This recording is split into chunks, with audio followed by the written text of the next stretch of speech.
In this video, I'll be showing you how you can download FCEUX Nes Emulator for your PC. So I'm also going to show you how to set it up.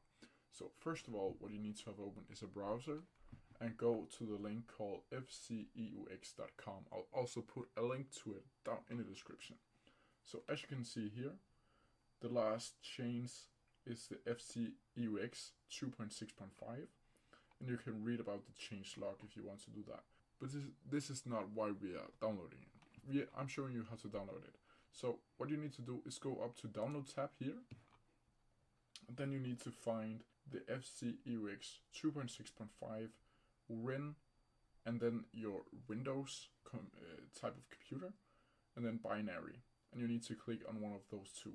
You can also click on the Mac OS X if you have a MacBook. So I'm just going to do that. And as you can see here, now it is downloading. Where's the zip file? Just open that up. And if you want to extract it, you can just go over here, just drag it into your folder and then extract it from there if you want to do that.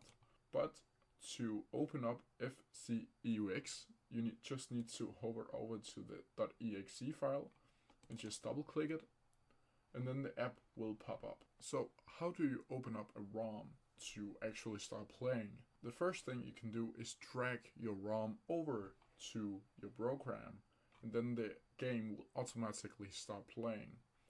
Or you can go up to File and you can click Open Up here, and then you can find your specific ROM for the Nintendo.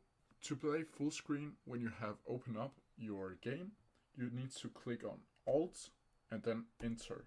And as you can see here, now the screen is full screen. And if you want to minimize it again, you need to click again, Alt, Enter, and then it should pop down right here. If you have any questions about it, leave them down in the comment section below and I'll try my best to answer them as quickly as possible. See ya!